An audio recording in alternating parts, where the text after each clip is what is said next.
A febre da cabine é um problema silencioso que eu tive que aprender a entender.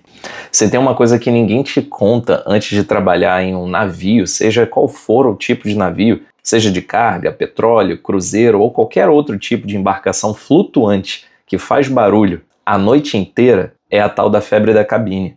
E olha, ela existe mesmo. E eu já vi de perto, é aquele comportamento bizarro, onde do nada você simplesmente tem e não quer sair da sua cabine para nada. Nada mesmo. O seu tempo livre vira trabalhar, voltar para a cabine, dormir, trabalhar, voltar para a cabine e dormir. Eu mesmo já tive dias assim e sei bem como é que funciona. A cabine vira tipo um casulo emocional, um bunker, o único lugar do navio onde ninguém manda em você, ninguém pede nada, ninguém te chama no rádio, ninguém te pergunta se tem desconto. É tentador demais. Só que tem um detalhe, fica tempo demais trancado ali, começa a te destruir por dentro.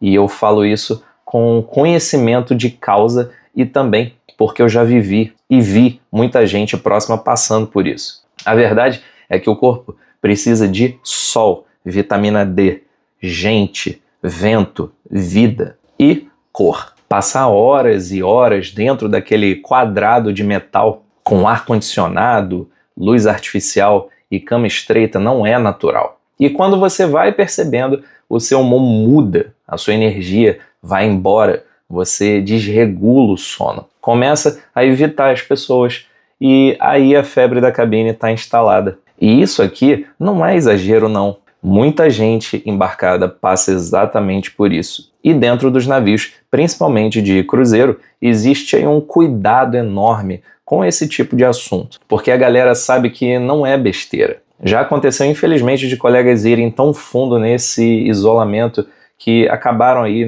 desvivendo, apagando o próprio save. Ninguém fala muito sobre isso, mas é real. Inclusive as companhias investem muito na questão do pessoal do RH para justamente criar um ambiente mais animado, mais descontraído e mais interativo, para as pessoas interagirem entre elas, sempre criando festas, eventos e tudo que for possível para as pessoas se conectarem. Ninguém fala muito sobre isso, mas é real. E é por isso que o assunto é tão sério mesmo quando eu falo com esse tom mais leve. Mas sabe qual é a primeira parte mais doida disso tudo? Isso também acontece em terra e de montão. Aí eu vou comparar o mundo real, o mundo em terra, com o mundo aquático de navio. Quando eu comecei a reparar que a febre da cabine é um negócio que pega muita gente embarcada, eu me dei conta de que isso é praticamente a versão marítima do que a galera em terra vive o tempo todo também. Só muda o endereço. Em terra, tem gente que chega do trabalho e vai direto pro quarto. Eu também já fui assim. Tem gente que passa o dia inteiro deitado sem abrir a janela. Tem gente que evita sair, evita ver amigos, evita o sol. E não é preguiça, é cansaço emocional. É tipo quando a pessoa entra em modo automático, ela acorda, trabalha, come, deita, repete tudo de novo. A vida vira um loop tão automático que até ir comprar pão parece complicado demais. Muita gente chama isso de burnout, outros chamam de procrastinação profunda, outras só dizem, tô cansado. Mas no fundo é a mesma raiz da febre da cabine. A pessoa se tranca dentro de um lugar e vai sumindo aos poucos. A diferença é que em terra você ainda pode abrir a porta, sair. No navio, nem sempre. Às vezes o horário não permite, às vezes o porto é muito isolado, às vezes o cansaço bate tão forte que você prefere o quadradinho da cabine do que o sol lá fora. É como se a cabine virasse um quarto que você não quer abandonar de jeito maneira, mas ao mesmo tempo é o que te faz piorar. Eu já vi gente forte, gente alegre, gente super sociável entrando nesse espiral sem nem perceber. Por que a gente se isola tanto? Porque trabalhar no mar é diferente de qualquer outro tipo de trabalho em terra. E eu digo isso com todas as letras. Quando você embarca, você perde rotina, privacidade, estabilidade, silêncio, espaço, contato com a família, comida, clima, Idioma, autonomia básica e muitas dessas coisas para um cérebro só processar é muita coisa. Então, quando você finalmente chega na sua cabine, o seu corpo entende aquilo como um mini portal para a paz. O problema é que esse portal também vira um cativeiro se você não presta atenção. A cabine deveria ser o lugar para descansar e não para esconder. Mas quando a febre da cabine bate, a gente faz justamente o oposto, se esconde. E olha, não é só você. Metade do navio vive isso sem perceber. Fazendo uma comparação direta entre terra versus navio, essa é uma versão meio realista. Em terra, você evita sair de casa porque está cansado. No navio, você evita sair da cabine porque está muito exausto e isolado. Em terra, isolamento é visto como falta de socialização. No navio, isolamento é sinal de alerta. Em terra, ninguém repara, você passa 3 dias enfiado no quarto. No navio, os colegas começam a perguntar se você está bem. Em terra, você some por vontade própria. No navio, você some porque mentalmente está no limite e não sabe como pedir ajuda. Em terra, você pode ir na esquina, respirar.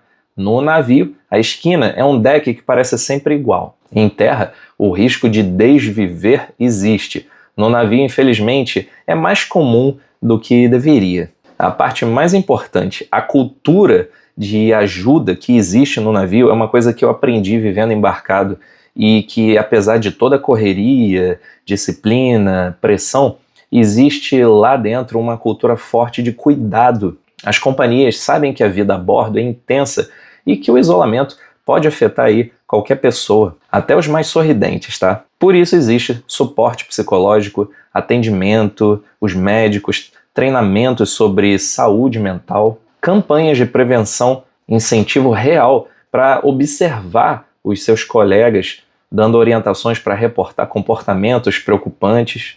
Porque sim, dentro do navio, você é incentivado a ajudar quem está apagando emocionalmente. Não é fofoca, não é intromissão, não é invasão, é literalmente salvar alguém de entrar num buraco mais profundo. E se você percebe que alguém está estranho, sumido, apagado, oferecer ajuda é essencial. Às vezes as pessoas só precisam escutar: "Ei, eu reparei que você não está legal. Quer conversar?" Essa é uma frase, uma pergunta, né? Num ambiente tão fechado que pode aí fazer toda a diferença. Como eu aprendi a evitar essa febre da cabine? Deixa eu te contar algumas coisas que eu mesmo aprendi na marra. Eu comecei a tomar sol. Virei quase um lagarto no deck aberto. Eu me forçava a sair da cabine, mesmo sem vontade, nem que fosse só para pegar um café. Muitas das vezes eu simplesmente saía num porto só para comprar uma Coca-Cola ou tomar um café em algum cafezinho que eu já vi das outras vezes que eu estava nesse mesmo porto. Eu passei a conversar com pessoas. Nem sempre eu queria, mas eu sabia que eu precisava. Então eu puxava assuntos aleatórios. Quando o navio atracava, eu descia, mesmo que fosse só para caminhar um pouquinho. Eu comecei a ter hobbies a bordo. Vlog, vídeo, foto, qualquer coisa para lembrar que eu era além do uniforme. E o mais importante, pedir ajuda quando eu precisei. Sem vergonha, sem medo e sem frescura. Porque a verdade é uma só. Ninguém aguenta tudo sozinho.